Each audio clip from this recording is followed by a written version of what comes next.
Everyone, welcome back to my channel. तो इस video में हम पढ़ने वाले हैं कोस्ट अकाउंटिंग की यूनिट फर्स्ट का chapter number 6, that is remuneration and incentives. देखो, रेम्यूनरेशन तो आपको पता ही होगा क्या होता है। वेजेस हम जितनी भी सैलरी अपने लेबर्स को, अपने एम्प्लॉयज़ को, मैनेजर्स को पे करते हैं, वो हम जो एक मॉनेटरी टर्म उनको देते हैं उसको बोलते हैं रेम्यूनरेशन। ठीक है, मतलब मनी फॉर्म। ठीक है। उसके बाद इंसेंटिव्स होते हैं कि आप उनसे कुछ एक्स्ट्रा दे रहे हो या फिर आप कुछ बोनस टाइप दे रहे हो, तो इसको बोलते हैं इंसेंटिव। सो लर्निंग ऑब्जेक्टिव में क्या है, to know about the features of good wage system, की वेज सिस्टम कैसे आया, किस बेसिस पे जो हमारे मतलब एंसेस्टर्स थे या हम थे, हमें वेजेस दी जा रही हैं। And second, to learn the system of wage, की वेज सिस्टम क्या है, टाइम वेज क्या है, पीस रेट सिस्टम क्या है। देखो, टाइम वेज जब आप जितना टाइम इन्वेस्ट कर रहे हो जॉब पे, आपको उसके अकॉर्डिंग पैसे मिलते हैं। पीस वेज की जितना आपने प्रोडक्ट दिया है आपको उस बेसिस पे पैसे मिलते हैं। Next one, to understand the various types of wages payment and incentives plan, like Halsey plan, Rowan's plan, Taylor's differential piece wage plan, ये सब चीज़ें। Next is to understand the concept of co partnership and profit sharing schemes, की co partnership क्या होती है and profit sharing schemes क्या होती हैं। तो इंट्रोडक्शन से स्टार्ट करते हैं। Remuneration to the worker is the most complex problem in democratic country like India, because there is no single wage payment. It is acceptable both to the employers and to workers. Wages are means of providing income for workers, become only source in which determine the income survival of the society। कि देखो, जो India में wages veg देना काफ़ी ज़्यादा complex बन जाता है। और देखो, वेज क्या होता है, क्योंकि यहाँ पे कोई सिंगल मेथड नहीं है। सो वेज क्या होते हैं, वेज एक ऐसी इनकम है जो आप अपने वर्कर को प्रोवाइड करते हो जिससे कि उनका एक इकोनॉमिकल सर्वाइवल बना रहे कंट्री में।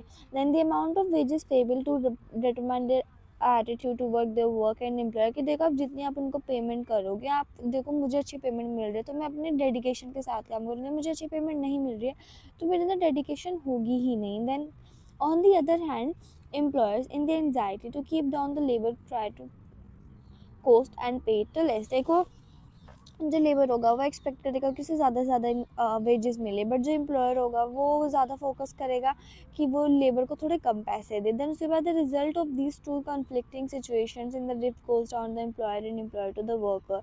देन उसके बाद to solve this complex problem method of wage. अब कुछ प्रॉब्लम्स थी, देखो दो प्रॉब्लम थी। एक प्रॉब्लम होती है the amount of ways payable a worker determines their attitude, का एटीट्यूड क्या होगा। तो उसके बाद ऑन दी अदर हैंड की जो एम्प्लॉयर होंगे उनको एंजाइटी होती थी कि वे लेबर को थोड़ा कम ही पैसे दे। उसके बाद देखो, लेबर क्या सोचता है कि हमसे काम कराते हैं, पैसे नहीं देते हैं, और एम्प्लॉयर क्या सोचता है कि हम उनको पैसे देते हैं, वो काम नहीं करते। तो बस यही एक एंजाइटी होती है इन दोनों के बीच में, यही कन्फ्लिक्ट होता है जो कि काफ़ी ज़्यादा कन्फ्लिक्ट देता है, और इसकी वजह से हमारे आउटपुट पे भी फ़र्क पड़ता है। देन उसके बाद low time wages is not necessary low cost production. High wages on the other hand, high wages may lead to low cost of production because of the following reason। तो कभी कभी ऐसा होता है कि जब हम ना हाई जो वेजेस हमारे ना, कभी कभी हम वेजेस ज़्यादा दे देते हैं बट हमारी जो प्रोडक्शन होती है, कॉस्ट ऑफ प्रोडक्शन थोड़ी कम होती है। इसके कुछ रीजंस है। Cost, high wages gives incentive to workers to become efficient and produce more, कि जो अगर आप हाई वेजेस दे रहे हो तो जो वर्कर होंगे वो ज़्यादा एफिशिएंटली अपना काम करेंगे। Then increase production will result in lower labour cost per unit. अगर आपका प्रोडक्शन बढ़ेगा तो यहाँ पे lower labour cost per unit आएगी। Then high wages will helps in recruiting the most variable workers, कि अगर आपके पास हाई वेजेस होंगे तो आप ज़्यादा अच्छे से वर्कर्स रिक्रूट कर सकते हो।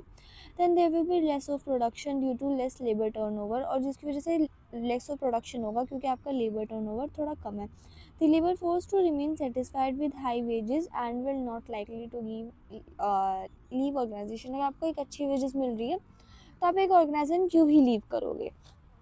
देन उसके बाद next, essential features of a good wage system, कि एक असेंशियल फीचर्स क्या क्या होते हैं गुड वेज सिस्टम के। तो first is fair, the system should be fair, जो सिस्टम होगा वो फेयर होगा एम्प्लॉयर और एम्प्लॉय के लिए, दोनों के लिए। गारंटेड मैक्सिमम वेज, दोनों को मैक्सिमम वेजेस मिलेंगी। Then to worker should assure guaranteed minimum wages and satisfaction level to respective the work done by him, कि उसको एक मिनिमम वेज मिल जाएगी। मतलब एक प्रॉपर होता है ना कि एक लोअर लेवल तो उसको पे ही करना पड़ेगा, आप कुछ भी नहीं करोगे आपको तब भी मिलेगा। Third one, that is payment on mail basis, worker should be paid according to their merits, की जो उनकी मेरिट होगी वो जितना मतलब एक होती है ना कैपेबिलिटी होती है एक पर्सन में कि वो कितना एक्वायर कर सकता है, तो जितना एक्वायर कर सकता है उसको उतना ही मिलेगा। Then next is distinction between skilled and unskilled worker, कि अगर आप स्किल्ड वर्कर हो तो आपको ज़्यादा मिलेगी, आप अनस्किल्ड हो तो आपको थोड़ा कम ही मिलेगा। Then assurance of equal pay for equal work, this system should ensure equal pay for equal work, अगर आप जैसा काम कर रहे हो आपको वैसे आपकी इनकम मिलेगी। Then next one flexible, the system should be flexible to allow necessary changes which may arise, कि वो एक सिस्टम जो होगा प्रॉपर फ्लेक्सिबल होगा। Then next that is minimum labour turnover, the system should be minimise labour turnover, की जो labour turnover और एब्सेंटीज़म होगा वो काफ़ी हद तक कम होगा। Then should not be violated any agreement, की जो एग्रीमेंट कोई वायलेटेड नहीं होना चाहिए। जो यूनियन से एग्रीमेंट होता है, देखो यूनियन एग्रीमेंट होता है कि ना कुछ मतलब कस्टमर को लेबर को प्रोटेक्ट करने के लिए कुछ यूनियंस बनाए गए होते हैं, कुछ कोऑपरेटिव सोसाइटीज़ होते हैं, वो कुछ अपने लॉ फ्रेम करके रखते हैं, उन लॉज को वायलेट नहीं कर सकते हो। Next one that system should be keep in view that wage rate is the same area और इंडस्ट्री, की जो वेज रेट है वो थोड़ा इक्वल हो। Then next one flexibility to price changes in order to protect the real wages from erosion, the level of more wages should be adjusted price changes, की जो price changes है वो according to flexibility मतलब as per the situation flexible रहे। Next one that is based on capacity to employer, कि जितना आपको employer आपको दे सकता है वो उतना देगा मैक्सिमम। दैट इज सिंपल, की जो मेथड होते हैं थोड़े काफ़ी ज़्यादा सिंपल होते हैं। Next in that no suspicious, the worker and unions should be adequately inform about the procedure and establish, की जो वर्कर्स हैं जो एम्प्लॉयर्स हैं वो एजुकेटेड हों कि वो समझ सकें। Next system of wage payment, की सिस्टम ऑफ वेज पेमेंट क्या है, देखो यहाँ पे there are two principal wage system, यहाँ पे दो प्रिंसिपल वेज सिस्टम है। First is payment on the base of time spend in the factory, कि आप कितना टाइम स्पेंड कर रहे हो इसको बोलते हैं time wages. And on the basis of work done, कि आप कितना वर्क कर रहे हो इसको बोलते हैं piece rate system. So other methods called, जो कुछ अदर मेथड्स होते हैं वो बोलते हैं प्रीमियम प्लान्स और bonus profit sharing schemes, and इन काफ़ी ज़्यादा ऐसे होते हैं। ठीक है, अभी वन बाय वन करके सारे पढ़ लेते हैं। तो first is time wage system. Time wage system में क्या होता है कि आपको ना आपके टाइम के अकॉर्डिंग काम पैसे मिलता है, लाइक आर के बेस पे करते हो, आपको आर जितने पैसे मिलेंगे, डेली कर रहे हो तो डेली बेसिस पे मिलेंगे, वीकली मंथली आपको इन सब के बेसिस पे मिलेंगे, जिसके आपको सिर्फ कि आप जितने आवर्स कर रहे हो, आप जितना आवर्स कर रहे हो और जितना आर पर आर उन्होंने सेट करे हुए हैं पैसे, उन दोनों को मल्टीप्लाई कर दोगे तो आपकी इनकम आ जाएगी। उसके बाद there are 5 types of system, underline already हो रखा है। there are 5 types of system, each is only for fixation rate is concerned। यहाँ पे हमारे पास पूरे 5 तरह के methods हैं। First is flat time rate और time rate at ordinary level. Second high day rate और time rate at high wage level. Third measured day rate. D graduated time rate, C differential time rate। So first, flat time rate, it is the oldest method of wage payment। Under this method worker are paid at flat rate on the basis of time they are employed, कि हम उनको flat rate पे पैसे मिलेंगे कि जितना उन्होंने time दिया है अपनी कंपनी को। देन द फ्लैट रेट में भी पर आवर डे वीक किसी के भी अकॉर्डिंग हो सकता है। उसके बाद the earning of worker depend on the time put in by them, कि वो कितना टाइम दे रहा है आप उनको उन्हीं के अकॉर्डिंग पैसे मिलेंगे। सो सूटेबिलिटी, कहाँ सूटेबल होता है, जहाँ पे हाईली स्किल्ड हो, मोस्ट यहाँ पे एंड अनस्किल्ड वर्कर हो, यहाँ पे एक्सट्रीम इंपॉर्टेंस हो, आर्टिस्टिक गुड बनाए थे, मतलब आर्टिस्ट मतलब आर्किटेक्चर मतलब होता है ना मिट्टी से कुम्हार बनाते हैं, तो जितना वो टाइम देंगे उनको इतनी ही सैलरी मिलने वाली है। When the speed of production is beyond the control, कि हम स्पीड पे कंट्रोल ही नहीं कर सकते, वो ऑटोमेटिक डिपेंड होता है, केमिकल रिएक्शन पे बेस्ड होता है। जब आउटपुट हम मेजर नहीं कर सकते हैं, जब सुपरविजन पॉसिबल हो, जहाँ पे फ्री के अंडर बियॉन्ड कंट्रोल होता है, और जहाँ पे इंसेंटिव्स वुड बी डिफ़िकल्ट और इम्पॉसिबल, जैसे कि यहाँ पे जो इंसेंटिव्स होते हैं, इंसेंटिव स्कीम होती है थोड़ी डिफिकल्ट और इम्पॉसिबल होती है देनी। Next one that is advantages. इसके एडवांटेजेस क्या क्या होते हैं, सिंप्लिसिटी काफ़ी ज़्यादा होती है, quality of work, quantity of work does not important, कि यहाँ पे क्वालिटी पे क्वांटिटी पे नहीं देखा जाता है, क्वालिटी पे देखा जाता है। सिक्योरिटी टू वर्कर, जो सिक्योर होते हैं वर्कर, क्योंकि जिन्होंने जितनी टाइम दिया उनको उतनी इनकम मिलने वाली है। Then like by trade unions भी इनको सपोर्ट करते हैं। Fifth then less damage to plant and machinery, और प्लांट एंड मशीन को भी थोड़ा कम डिफरेंस होता है और इकोनॉमिकल थोड़ा चीप भी पड़ जाता है हमें, ठीक है, ज़्यादा एक्सपेंसिव भी नहीं होता। नेक्स्ट वन डिसएडवांटेजेस क्या क्या होते हैं, non incentives, workers are not paid according to their merit, because क्योंकि देखो उन्होंने जितना काम करा उनको उतने मिलेंगे, उनके मेरिट में मतलब उनकी स्किल ज़्यादा है पर वो भी परफॉर्म नहीं कर पाए अच्छे से तो उनके पैसे काट लेंगे, बस ये एक डिसएडवांटेजेस होता है। Next is payment of idle time, कि worker will get payment for idle time because they got wages, कि उन्होंने जितना टाइम दिया सिर्फ उतना ही मिलने वाला। देन टेंडेंसी टू इनएफिशिएंसीज, कुछ इनएफिशिएंसी हो जाती है। देन उसके बाद difficulty in ascertaining labour, the employer does not able to ascertain exact labour, कि उनको एग्जैक्ट अमाउंट नहीं निकाल पाते और एग्जैक्ट लेबर नहीं निकाल पाते हैं। देन स्ट्रिक्ट सुपरविजन रिक्वायर्ड, यहाँ पे सुपरविजन थोड़ा ज़्यादा रिक्वायर्ड हो सकता है क्योंकि वो मान लो काम था 2 घंटे में वो करके आ रहा है 4 घंटे में, तो सुपरविजन तो ज़रूरी ही हुआ ना। Then upsetting of production schedule, की प्रोडक्शन शेड्यूल क्या है। Then encourage overtime, it will encourage tendency to work hard, वो यहाँ पे ओवर टाइम के लिए इनकरेज कर देता है क्योंकि हाँ मुझे ज़्यादा पैसे मिलेंगे तो मैं ओवर टाइम करूँगा, तो यहाँ पे उनकी काफ़ी ज़्यादा डिफ़िकल्टी हो जाती है as an individual.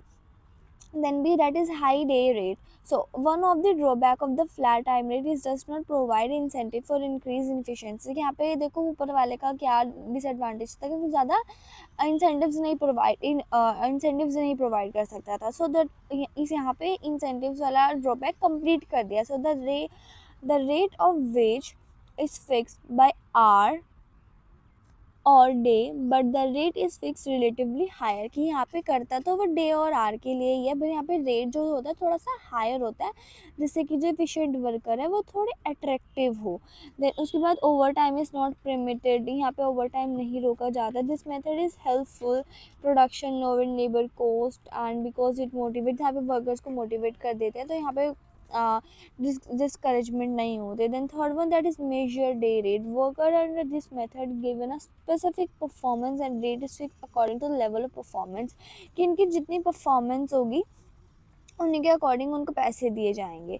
Next one, that is graduate time rate. Under this method the rate of wages are linked up with cost of living index. So the rate of per hour fixed initially goes on changing with the change in cost of living index, कि देखो आपकी जैसे जैसे progress है और जैसे जैसे unions के रूल्स है उसी के अकॉर्डिंग यहाँ की जो वेजेस होंगी वो चेंज होती रहेगी। This method is preferred bye employers, ये मेथड जो होता है ये एम्प्लॉयर्स ज़्यादा प्रेफर करते हैं एंड इसकी इलास्टिक डिमांड है because rise in wages can shifted to customer higher prices, क्योंकि देखो डिमांड चेंज होगी तो हायर प्राइसेस आएंगे तो यहाँ पे इसलिए थोड़ा फ्लक्चुएट होती रहती है इनकम्स, ठीक है।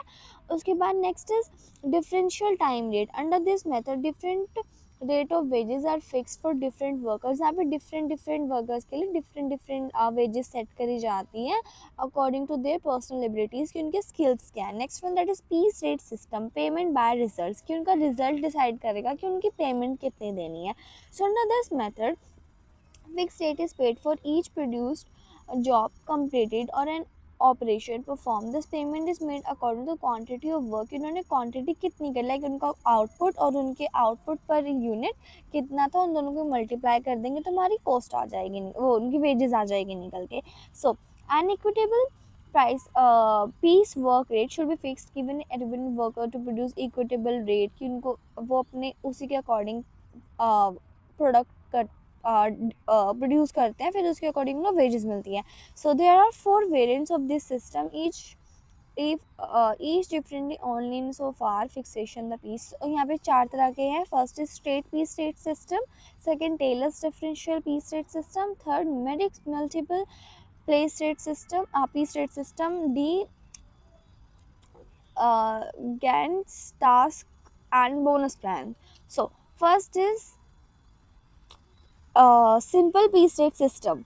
So in this is the simplest method payment, which is by result, in which payment is made according to the number of units produced and fixed rate, कि उन्होंने कितने number of unit produce करे हैं। So another type of straight piece rate is the piece rate guaranteed time rate, कि उन्होंने जितना guaranteed करा था उनको उन्हीं के अकॉर्डिंग काम मिलता है, मतलब जितना उन्होंने आउटपुट दिया ना उनको उन्हीं के अकॉर्डिंग पैसे मिलने वाले हैं। सो इसके एडवांटेजेस क्या थे, इंसेंटिव्स टू एफिशिएंट वर्कर, कि देखो अगर आप अच्छा प्रोड्यूस कर रहे हो तो आपको अच्छे पैसे मिलेंगे, अगर अच्छा प्रोड्यूस नहीं कर पा रहे हो तो अच्छे पैसे नहीं मिलेंगे। Next one that is increase in production, An inducement is to give a worker to increase their production. Worker will try to do better method कि देखो उनको उनके प्रोडक्शन के अकॉर्डिंग पैसे मिलने वाले हैं, तो वो अच्छा ही प्रोड्यूस करने की कोशिश करेंगे. Third one, that is lower cost. Increase production will reduce fix expenses पर यूनिट. अगर उनकी प्रोडक्शन इंक्रीज हो जाएगी तो उनकी जो एक्सपेंसेस थे पर यूनिट को उसको थोड़े डिक्रीज हो जाएंगे. देन उसके बाद no payment for idle time. उनको टाइम के अकॉर्डिंग वो देते ही नहीं है पे टाइम. मतलब अब मान लो कि उनकी मेहनत ज़्यादा लगी बट आउटपुट उतना अच्छा नहीं आया तो उनको पैसे नहीं मिलेंगे. तो उनके लिए सोचो कितनी गलत बात हो जाएगी ये. देन उसके बाद एग्जैक्ट लेबर कॉस्ट. उनको एग्जैक्ट लेबर कॉस्ट मिल जाते हैं कि जितना काम करें उनको उतने पैसे मिलने वाले हैं. Then proper maintenance of tools and machinery. Workers में use their tools and machinery with a greater care. वो ज़्यादा से ज़्यादा केयर के साथ उनको काम करते हैं अपने टूल्स के साथ. Then reduction in supervision. Less supervision is required because workers have fear of not earning. उनको सुपरविजन की कम ज़रूरत होती है क्योंकि वो खुद ही डर के मारे अच्छे से काम करेगा. The eight one, that is inducement of insufficient worker. कि जो इनसफिशिएंट वर्कर होंगे वो रास्ते से हटे जाएंगे अगर अच्छा आउटपुट नहीं आएगा. तो नेक्स्ट इज डिसएडवांटेजेस. डिसएडवांटेजेस क्या होता है? Difficulty in fixing the piece rate. क्योंकि काफ़ी ज़्यादा low piece work rate fixed by employer will frustrate worker. अगर वो कम पैसे देंगे तो वर्कर फ्रस्ट्रेट हो जाएंगे, वो काम अच्छे से करेंगे नहीं. देन उसके बाद पुअर क्वालिटी ऑफ वर्क. कभी कभी वर्क जो है वो अच्छे से नहीं आता है. देन क्योंकि उनको पैसे चाहिए होते हैं, वो ज़्यादा उनको मान लो 10 डब्बे वो 20 घंटे बना सकते थे, तो उन्होंने 10 ही घंटे में 10 डब्बे 10 घंटे में बना दिए.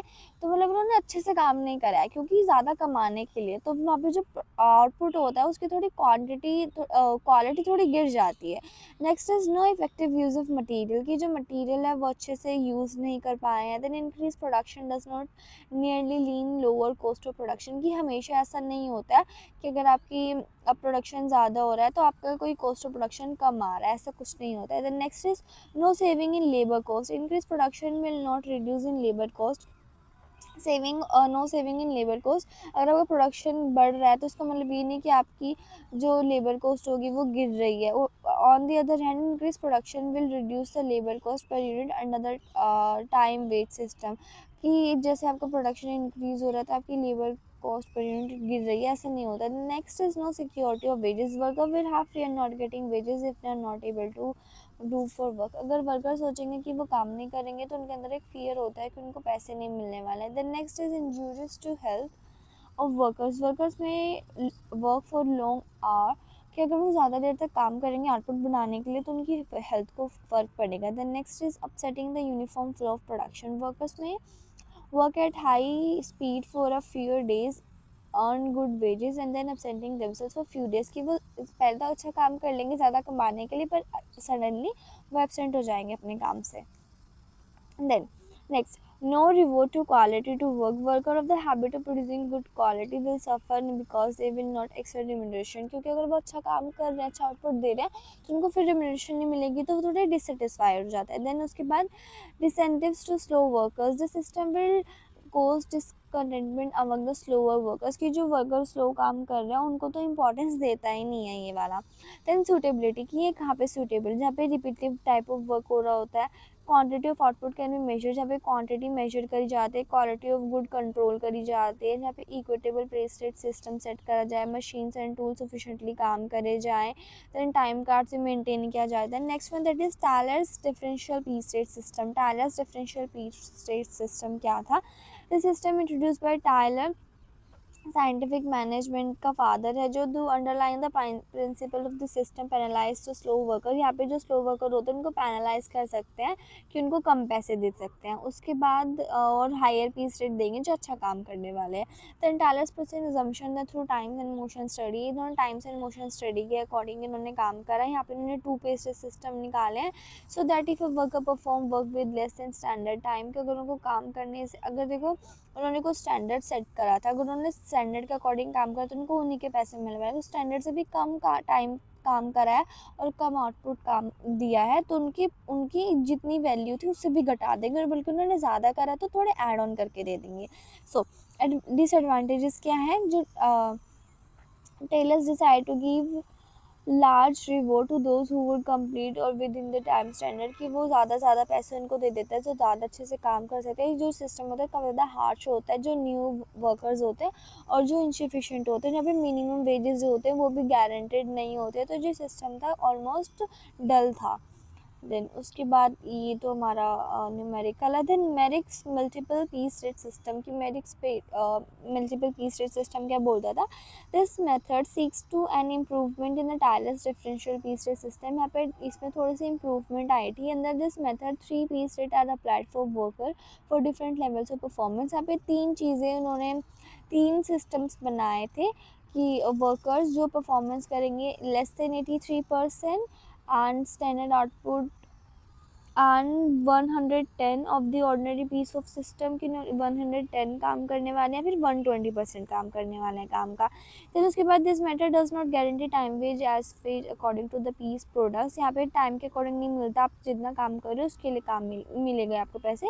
Then performing more than 100% even more because of they get employed 120। जो अगर 100% ज़्यादा काम करेंगे तो उनको 120% मिलेगा। देन ये इतना हार्श नहीं है जितना हार्श हमारा टेलर का था। देन उसके बाद हमारा आ जाता है C, that is Gantt's task bonus plan. इसमें क्या होता है, a standard time is fix for doing a particular task. यहाँ पे स्टैंडर्ड टाइम ही फिक्स करते हैं कि आपको ये काम इतने टाइम में करने वाला है। Works actual performance is compared with standard performance. इसकी एक्चुअल परफॉर्मेंस उसकी स्टैंडर्ड परफॉर्मेंस से कंप्लीट की जाती है, फिर उसके बाद उन्हें पैसे दिए जाते हैं। तो उसके बाद बोनस भी, अगर वो अच्छा काम कर रहे हैं तो बोनस भी प्रोवाइड कर दिया जाता है। देन उसके बाद एडवांटेजेस क्या क्या होते हैं, the plan is not harsh. यहाँ पे ये हार्श नहीं है, थोड़ा सिंपल है, अंडरस्टैंडेबल है। यहाँ पे बिलो एवरेज वर्कर भी काम कर सकते हैं। उसके बाद अगर कोई अच्छा काम करे तो उसको 20% बोनस भी दिया जाता है, काफ़ी ज़्यादा सेटिस्फाइंग होता है। Fix cost per unit decrease से इंक्रीज। देन डिसएडवांटेजेस क्या क्या होता है, यहाँ पे जो वर्कर्स हैं इनको यहाँ पे कॉम्पिटिटिव कैटेगरीज में कर सकता है, एक जो बोनस अर्न कर सकते हैं और एक दूसरे जो बोनस अर्न नहीं कर सकते हैं। देन उसके बाद next is illustration I guess.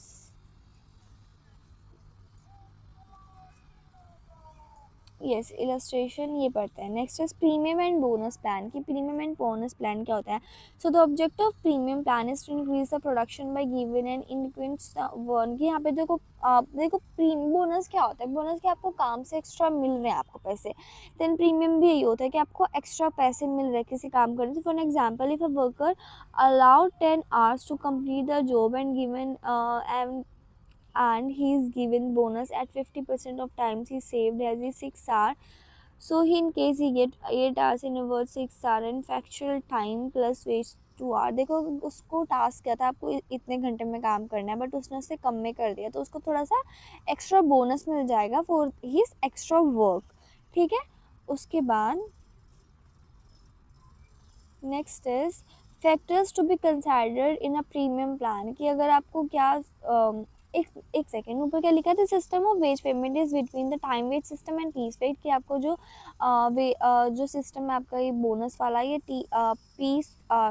Piece wait में और टाइम वेज के बीच में आपको डिफरेंस करके दिया जाता है। So in time wage worker does not get any reward for time से। वर्कर जो टाइम वेज में उनको कोई रिवॉर्ड ही नहीं मिलता था अगर वो टाइम बचा लेते थे और उनके बाद उनको पेमेंट भी नहीं मिलती थी। फॉर द टाइम से for premium plan both the workers and the employer share labour cost in example cited, वही वाला ऊपर वाला एग्जाम्पल है। Then there is a premium plan the employers is save time. अगर प्रीमियम प्लान में अगर आपने टाइम बचाया है तो आपको उसके लिए बोनस मिलता है। देन उसके बाद factors to be considered in a premium plan, कौन कौन से फैक्टर्स है जो कि कंसाइडर करे जाते हैं। So satisfactory premium plan should be taken to consideration the following factor. The plan should be simple होता है, अंडरस्टैंडेबल होता है, यहाँ पे रीजनेबल देखा जाता है एम्प्लॉयर एंड एम्प्लॉय दोनों के लिए। जो स्टैंडर्ड टाइम होता है जो डिटरमाइन करा जाता है on the basis of time and motion study. And उसके बाद standard once fix should not be altered unless a permanent changes, और यहाँ पे सेट करा जाता है तो उसमें ऑल्टरेड बहुत ज़्यादा रेयरली किया जाता है। देन वर्किंग कंडीशंस जो होते हैं वो भी अच्छे से दी जाती है एक्स्ट्रा एफर्ट्स के साथ। द सिस्टम इनका प्रोडक्शन भी इंक्रीज हो जाता है और कॉस्ट ऑफ प्रोडक्शन भी डिक्रीज हो जाती है। And N incentive scheme should be not penalise. और यहाँ पे जो पैरालाइज भी नहीं होते हैं वर्कर्स, एंड जो स्कीम्स होते हैं वो भी पैरालाइज नहीं होते, जो क्वालिटी ऑफ टाइम होता है वो भी अच्छा खासा निकल जाता है। Then advantages of premium plan क्या, इंक्रीज इन प्रोडक्शन, यहाँ पे प्रोडक्शन इंक्रीज हो जाता है क्योंकि इनकी एफिशिएंसी भी इंक्रीज हो जाती है। देन उसके बाद डिक्रीज इन लेबर कॉस्ट, की लेबर कॉस्ट कम हो जाती है। Then next is reduction in fixed overhead cost, जो हमारे ओवरहेड कॉस्ट होते हैं उसमें थोड़ा कमी आ जाते हैं। देन इंसेंटिव्स एफिशिएंट वर्कर को इंसेंटिव्स मिल जाते हैं। रिडक्शन इन लेबर टर्नओवर भी कम हो जाता है। देन बेनिफिट्स ऑफ कस्टमर को काफ़ी हद तक बेनिफिट्स मिल जाते हैं। Then disadvantages of premium plans, difficulties are experience in establishing performance levels and rates resulting frequent and contributed level disputes, यहाँ पे लेबर डिस्प्यूट्स हो जाते हैं, यहाँ पे विड्रॉ करना काफ़ी ज़्यादा मुश्किल हो जाता है। नॉन एक्सेबिलिटीज भी चलते हैं, कभी कभी जो इंसेंटिव स्कीम्स होते हैं वो काफ़ी ज़्यादा काम भी नहीं करते हैं। The next is Halsey premium plan, कि इसमें क्या होता है, under this method standard time for doing each job operation is fixed and worker is given wages for actual time he takes complete the job, कि उसको जितना काम उसने करा है ना उसको उसी के अकॉर्डिंग पैसे मिलने वाले हैं। इन प्रैक्टिस द बोनस में very 33rd and 66% of wage time if there is no saving the standard time once service pay only is rate, अगर उसने स्टैंडर्ड टाइम नहीं बचाया तो उसको उसके रेट के अकॉर्डिंग ही पैसे मिलने वाले हैं। सो 10 is standard time, T is time and R is the labor term, R rate per hour and percentage of the wages। so यहाँ पे T is for time, उन्होंने टाइम कितना करा है, देन रेट कितना है, देन उन्होंने कितना टाइम बचाया है, देन उसमें से माइनस करके उनका रेट निकलता है। देन एक इसका इलस्ट्रेशन भी दी हुई है। देन अभी नेक्स्ट पढ़ते हैं एडवांटेजेस ऑफ हाउसलेस, क्या है, थोड़ा सिंपल है। यहाँ पे वेजेस उनको मिल जाते हैं कि उन्होंने मतलब जितना उन्होंने एक्चुअल काम करेंगे उनको एक्चुअल वेजेस मिलने वाले। Then reduction in labour cost में थोड़ा रिडक्शन आ जाता है।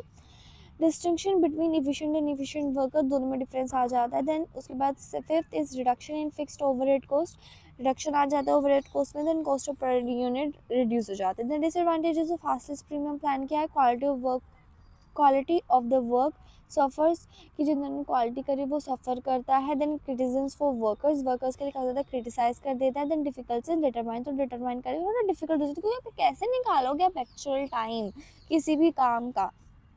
देन रोवन स्पैन क्या होता था, under this method the worker is gain guaranteed wage on the ordinary rate of time, यहाँ पे उनको थोड़ा गारंटेड पैसे मिल जाते थे। Under the Halsey plan bonus is fix percentage of the wages time save, तो उसको फिक्स पैसे मिलने वाले हैं जितना वो टाइम सेव करने वाला है। देन उसका एक मेथड भी है कि डेफिनेट कितना टाइम लिया है। देन स्टैंडर्ड टाइम क्या था, रेट पर आवर क्या था। देन आप स्टैंडर्ड टाइम में से माइनस कर दोगे कि उसने टाइम कितना लिया, मतलब एक्चुअल टाइम उसने कितना लिया, देन डिवाइड कर दोगे हमारे S that is standard time से, और मतलब ऐसे सॉल्व करोगे तो आपको निकल जाएगा कितना टाइम आने वाला है। ये उसकी इलस्ट्रेशन है। देन उसके बाद एडवांटेजेस क्या क्या होते हैं, यहाँ पे टाइम बच जाता है उनका, क्वालिटी ऑफ वर्क सफ़र नहीं करती है, जो लेबर कॉस्ट है वो भी थोड़ी डिक्रीज़ हो जाती है, फिक्स ओवर कॉस्ट भी रिड्यूस हो जाती है। देन डिसएडवांटेजेस क्या क्या होते हैं, यहाँ पे उनको पेड बोनस टू प्रोपोर्शनल, की जितना काम मिलता है उनको उतना ही बोनस मिलता है। देन उसके बाद suffers another drawback, two workers one very efficient and others not efficient get some bonus, कि देखो एक efficient है और एक efficient नहीं है बट दोनों को सेम बोनस मिल रहा है, इनएफिशिएंट वाले को क्यों मिल रहा है, बस ये ड्रॉबैक आ जाता है। देन कंपैरिजन तो आई थिंक सो नहीं ही आता है, और अगर कंपैरिजन आ भी गया तो वर्कर ए का बोनस इतना, बी का बोनस इतना, और हाँ मतलब है ना, अगर इन दोनों का अगर इसे एक साइड एंगल से भी देखे ना तो दोनों को मिला के अगर तुम दोनों के फॉर्मूले को यूज़ करके निकालते हैं ना तो काइंड ऑफ का दोनों का सेम ही आंसर आता है।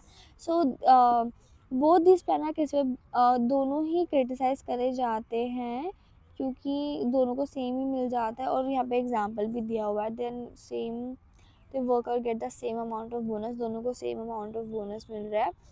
देन उसके बाद next is emergency efficient plan or empiric system, in this plan bonus become payable only when efficient touches, इनको तभी मिलेगा जब इनकी क्राइटेरिया सेट करा हुआ उनको वे क्रैक करेंगे उनको तभी बोनस मिलता है। फिर उसके बाद illustration next is VDX point premium plan. So under this plan, every operation or job expressed in term so many standard minutes are called, जहाँ पे स्टैंडर्ड मिनट्स होती है उनको बोल देते हैं VDX पॉइंट्स, और बीस भी बोल सकते हैं, और जो ईच बी होता है वो रिप्रेजेंट करता है 1 मिनट को, जितना उन्होंने टाइम में से सेट किया होता है। तो बस फॉर्मूले में पुट करके इसका आंसर निकाल देते हैं। The time ensure the time wages, यहाँ पे टाइम वेजेस बच जाती है और यहाँ पे स्ट्रॉन्ग इंसेंटिव्स मिलते हैं। बट वर्कर्स इसको क्रिटिसाइज कर सकते हैं क्योंकि यहाँ पे टाइम काफ़ी वेस्ट हो जाता है। देन बार्ट्स प्लान क्या था? This plan is advocate to provide incentive to beginners, trainers और अनस्किल्ड वर्कर्स। ये अनस्किल्ड वर्कर, इंसेंटिव, बिगनर्स, इन सब के लिए किया जाता है। देन उसके बाद वेजेस कैसे निकालते हैं? रेट पर आर क्या आता है? Standard time into actual time. Then advantages क्या क्या होते हैं? सूटेबल होता है न्यू एंट्रेंट्स के लिए, जो शुरू में जिनकी लो इनकम होते हैं। Then as per efficiency worker increases, जैसे जैसे उनकी एफिशिएंसी इंक्रीज हो जाती है उनके पैसे भी इंक्रीज हो जाते हैं। देन डिसएडवांटेजेस क्या है? डिफ़िकल्ट होता है क्योंकि कॉम्प्लिकेट कैलकुलेशन होती है, डिटरमाइन नहीं कर सकते खुद की वेजेस, और उनको इनफ इंसेंटिव्स भी नहीं मिलते हैं। Then next, group bonus scheme की ग्रुप बोनस स्कीम क्या है? सो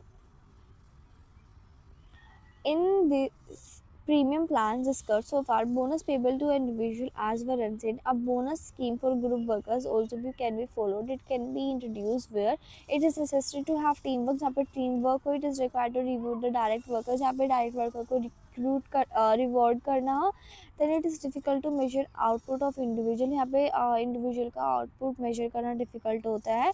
देन एडवांटेजेस क्या क्या होता है? इट क्रिएट्स टीम स्पिरिट, यहाँ पे टीम स्पिरिट आ जाती है जिसमें कि एक हाई आउटपुट निकल जाता है। It eliminates excessive wastage of time because the members of group divide the work among themselves, की जो वर्कर्स होते हैं अपने अपने काम बांट लेते हैं, तो यहाँ पे एक्सेस वेस्टेज भी नहीं होती है। यहाँ पे टाइम की गारंटी मिल जाती है। Workers are likely to maintain flow of production in a group, कि जो वर्कर्स होते हैं वो फ्लो ऑफ प्रोडक्शन बना लेते हैं प्रॉपर ग्रुप में। फिर उसके बाद support workers, indirect workers not directly associated with production can easily induce it with a group bonus scheme, because group bonus can divided among members of the group in proportion the basic wages can earn. It is greatly reduce the number of rates to be negotiated, यहाँ पे जो negotiated होते हैं उनके chances घट जाते हैं। then it is easier, ये manage करना easier है।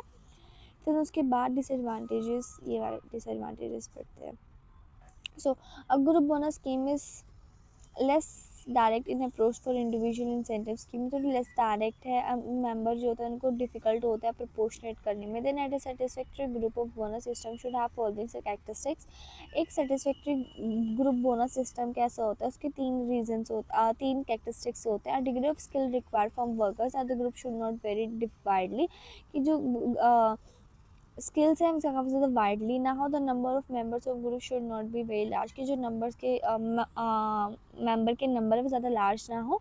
तो production group should be independent, जो ग्रुप हो थोड़ा इंडिपेंडेंट होना चाहिए। देन उसके बाद a group bonus scheme can be successfully applied in large automobile factories, की जो ग्रुप बोनस स्कीम है अच्छे से ऑटोमोबाइल फैक्ट्रीज में काम करने जाना चाहिए। आयरन एंड स्टील वर्कर्स, इन सब की इंडस्ट्रीज में काम कर जाने चाहिए। Then some of group premium plans are discuss below, कि कुछ ग्रुप प्लान्स प्रीमियम्स होते हैं जो डिस्कस करे हुए नीचे। So first is Priestman's production bonus. Under this plan, a standard production is fixed for entire factory. एक स्टैंडर्ड टाइम फिक्स कर देता है पूरी फैक्ट्री के लिए। फिर जो एक्चुअल काम होता है उसको मेजर करा जाता है, फिर अकॉर्डिंग टू उनके काम के अकॉर्डिंग उनको पैसे दिए जाते हैं। Second is Scanlon's plan. Under system a constant proportional a ratio which sales value is added value is output paid workers were responsible in addition the value the added value change in the market value, कि जितना additional काम कर रहे हैं उनको उनके according भी उनको एड ऑन मिल रहा है। Then Towne plan. So the objective of plan is to encourage cost reduction. यहाँ पे जो फोरमैन होते हैं वर्कर्स होते हैं इन सबकी कॉस्ट रिडक्शन के लिए यूज़ किया जाता है। However the bonus is paid upon the reduction in labour cost, कि जो बोनस उनको तभी दिया जाता है क्योंकि लेबर कॉस्ट थोड़ी कम हो जाती है, कि और उनको एक standard labour cost per unit factor भी दे दिया जाता है, फिर उनको उन्हीं के अकॉर्डिंग उनको पैसे दिए जाते हैं। Next is co-partnership and profit sharing scheme. So this scheme are indirect monetary incentive scheme are becoming very popular nowadays. Under this scheme worker get a share of the yearly profits of the company, कि जो workers होते हैं उनको company के पूरे yearly profits में से कुछ शेयर दिया जाता है. This is done with the view of getting cooperation of workers by giving them feeling they are the share their perspectives of business. कि उनको एक सेंस ऑफ रिस्पॉन्सिबिलिटी फील कराने के लिए और ये जताने के लिए कि हाँ आप हमारे लिए एक अच्छे एसेट्स हो और आपने अच्छे कितना कॉपरेट करा है, तो उनको दे दिया जाता है पार्टनरशिप और प्रॉफिट शेयरिंग में प्रॉफिट्स में हिस्सा दे दिया जाता है. सो a permanent interest of worker in the future of business created if the share of profits given in the forms of the shares. कि लाइक उनको आप शेयर्स दे सकते हो, लाइक शेयर्स ऑफ कंपनीज के लाइक शेयर्स होते हैं, छोटी छोटी ऑनरशिप होता है, वो देख सकते हो आप अपनी एफिशिएंट वर्कर्स को. Then through the employees get apart from capital and profit sharing agreement their own their shares may or not carrying voting rights. उनके शेयर्स वोटिंग राइट तो कैरी कर सकता है, नहीं कर सकते, कंपनी पे बेस्ड करता है. तो द एम्प्लॉयज़ में फ्रीली डील विद शेयर्स कि जिन पर वे जो एम्प्लॉयज़ होते हैं वो डील कर सकते हैं अपने शेयर्स के साथ बिना किसी रिस्ट्रिक्शंस के. एडवांटेजेस क्या क्या होते हैं? So because the employees have share in the capital they have a greater sense of belongings. उनके कैपिटल में शेयर होता है तो काफ़ी ज़्यादा बिलोंगिंग से फील करता है अपनी कंपनी के साथ. इनका लेबर टर्नओवर थोड़ा कम हो जाता है. At the end of employees contribution the is profit culture recognize and the morale high, उनका मोरल थोड़ा हाई रहता है. बट डिसएडवांटेजेस क्या क्या होते हैं? Efforts and rewards and not profit related to difficult and fix percentage of profit sharing की ये सब चीज़ें डिसाइड नहीं करती हैं कि उनका कितना प्रॉफिट मिलने वाला है, कितना नहीं मिलने वाला है, और उन्होंने कितना एफिशिएंटली काम करा है, कितना एफिशिएंटली काम नहीं करा है. देन उसके बाद next is the share of profit is given at the end year is incentive to workers. So removal is lost interest there plans are likely to, कि कभी कभी उनके प्लान्स फ्लॉप भी हो जाते हैं. Then next, that is last, the share of profit is given to all workers, so no distinction made by efficient. अगर सबको शेयर दे दोगे तो आप डिफरेंस नहीं कर पाओगे अच्छे वर्कर्स में और ना अच्छे वर्कर्स में. So most of the workers do not understand the compliance of finance and accounts, so they see their accounts prepared by management suspicious eyes. कि देखो कभी इनको कुछ पता ही नहीं होता कि कैसे कैसे मैनेज करता है. कभी कभी सस्पिशियस आई से जो अकाउंट वाले हैं वही काम करते रहते हैं, जो गवर्नमेंट कभी ज़्यादा सपोर्ट भी नहीं करती है. Then profit do not always rise in account of labour productivity. अगर जितना प्रॉफिट आप अपना शेयर करो तो ज़रूरी नहीं है कि उनकी प्रोडक्टिविटी इंक्रीज़ हो रही हो. दैन उसके बाद यहाँ पे ट्रेड यूनियन की लॉयल्टी थोड़ी डिक्रीज़ भी हो जाता है. Then incentives to indirect worker, की जो इनडायरेक्ट वर्कर्स होते हैं उनको कैसे इंसेंटिव देता है. So main condition of incentive system is that actual output और time taken relation to standard set is determinable. In case of indirect workers, की जो इनडायरेक्ट वर्कर्स होते हैं उनकी परफॉर्मेंस आप कैसे मैनेज कर सकते हो. सो बोनस टू फोरमैन दे सकते हो सप्लायर्स को. देन बोनस दे सकते हो रिपेयर और मेंटेनेंस स्टाफ को. बोनस दे सकते हो स्टोर स्टाफ को. The following are the indirect incentive to workers. क्या के डायरेक्ट इंसेंटिव्स हैं डायरेक्ट वर्कर्स के लिए? ये profit sharing, co-partnership, education for employees their children's, health safety, general welfare, recreation facilities and subsidies scheme. So yeah that's your chapter number 6 of unit 1 remuneration and incentives. I hope you like this videos की PDF already channel पे share हो चुकी है. Thank you for watching.